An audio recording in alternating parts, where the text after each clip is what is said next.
The trainmaster had heard it said that the directive was necessary to save the country. He could not know whether this was true or not. He had no way of knowing what was necessary to save a country. But driven by some feeling which he could not express, he had walked into the office of the editor of the local newspaper and demanded that they publish the story of his brother's death. "People have to know it," had been all he could give as his reason. He had been unable to explain that the bruised connections of his mind had formed the wordless conclusion that if this was done by the will of the people, then the people had to know it. He could not believe that they would do it if they knew. The editor had refused. He had stated that it would be bad for the country's morale. The trainmaster knew nothing about political philosophy, but he knew that that had been the moment when he lost all concern for the life or death of any human being, or of the country. He thought, holding the telephone receiver, that maybe he should warn the men whom he was about to call. They trusted him. It would never occur to them that he could knowingly send them to their death. But he shook his head. This was only an old thought, last year's thought, a remnant of the time when he had trusted them too. It did not matter now. His brain worked slowly, as if he were dragging his thoughts through a vacuum where no emotion responded to spur them on. He thought that there would be trouble if he warned anyone. There would be some sort of fight, and it was he who had to make some great effort to start it. He had forgotten what it was that one started this sort of fight for. Truth? Justice? Brother love? He did not want to make an effort. He was very tired. If he warned all the men on his list, he thought, there would be no one to run that engine. So he would save 2 lives, and also 300 lives aboard the Comet. But nothing responded to the figures in his mind. Lives was just a word. It had no meaning. He raised the telephone receiver to his ear. He called 2 numbers. He summoned an engineer and a fireman to report for duty at once. Engine number 306 had left for Winston when Dave Mitchum came downstairs. "Get a track motor car ready for me," he ordered. "I'm going to run up to Fairmount." Fairmount was a small station 20 miles east on the line. The men nodded, asking no questions. Bill Brent was not among them. Mitchum walked into Brent's office. Brent was there, sitting silently at his desk. He seemed to be waiting. "I'm going to Fairmount," said Mitchum. His voice was aggressively too casual, as if implying that no answer was necessary. "They had a diesel there a couple of weeks ago. You know, emergency repairs or something. I'm going down to see if we could use it." He paused, but Brent said nothing. "The way things stack up," said Mitchum, not looking at him, "we can't hold that train till morning. We've got to take a chance one way or another. Now, I think maybe this diesel will do it, but that's the last one we can try for. So if you don't hear from me in half an hour, sign the order and send the Comet through with number 306 to pull her." Whatever Brent had thought, he could not believe it when he heard it. He did not answer at once. Then he said very quietly, "No." "What do you mean, no?" "I won't do it." "What do you mean you won't? It's an order." "I won't do it." Brent's voice had the firmness of certainty, unclouded by any emotion. "Are you refusing to obey an order?" "I am." "But you have no right to refuse. And I'm not going to argue about it either. It's what I've decided. It's my responsibility, and I'm not asking for your opinion. Your job is to take my orders." "Will you give me that order in writing?" "Why, God damn you, are you hinting that you don't trust me? Are you—" "Why do you have to go to Fairmount, Dave? Why can't you telephone them about that diesel if you think that they have one?" "You are not going to tell me how to do my job. You're not going to sit there and question me. You're going to keep your trap shut and do as you're told, or I'll give you a chance to talk to the Unification Board." It was hard to decipher emotions on Brent's cowboy face. But Mitchum saw something that resembled a look of incredulous horror. Only it was horror at some sight of his own, not at the words. And it had no quality of fear. Not the kind of fear Mitchum had hoped for. Brent knew that tomorrow morning the issue would be his word against Mitchum's. Mitchum would deny having given the order. Mitchum would show written proof that engine number 306 had been sent to Winston only to stand by, and would produce witnesses that he had gone to Fairmount in search of a diesel.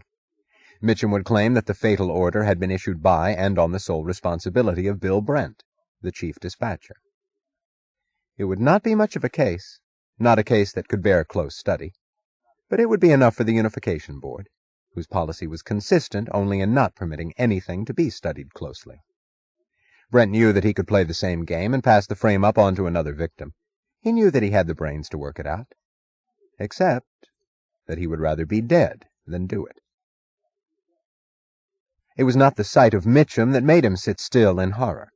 It was the realization that there was no one whom he could call to expose this thing and stop it. No superior anywhere on the line, from Colorado to Omaha to New York. They were in on it, all of them. They were doing the same. They had given Mitchum the lead and the method. It was Dave Mitchum who now belonged on this railroad, and he, Bill Brent, who did not. As Bill Brent had learned to see by a single glance at a few numbers on a sheet of paper, the entire trackage of a division, so he was now able to see the whole of his own life, and the full price of the decision he was making. He had not fallen in love until he was past his youth. He had been 36 when he had found the woman he wanted. He had been engaged to her for the last 4 years. He had had to wait because he had a mother to support and a widowed sister with 3 children. He had never been afraid of burdens because he had known his ability to carry them, and he had never assumed an obligation unless he was certain that he could fulfill it. He had waited. He had saved his money, and now he had reached the time when he felt himself free to be happy.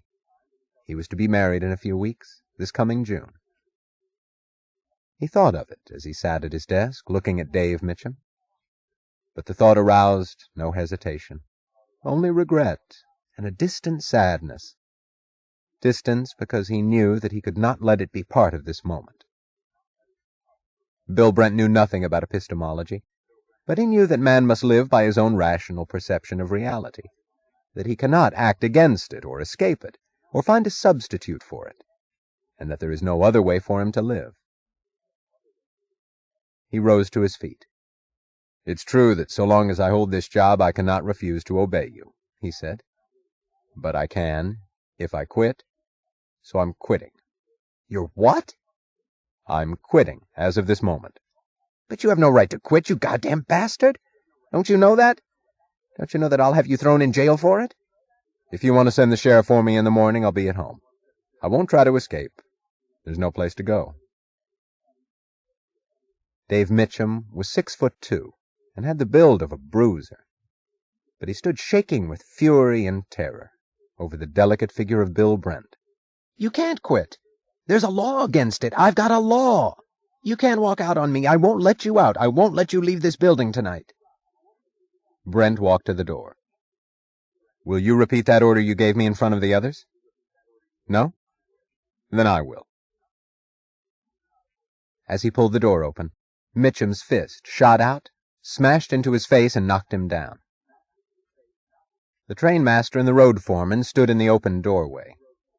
"He quit!" screamed Mitchum. "The yellow bastard quit at a time like this.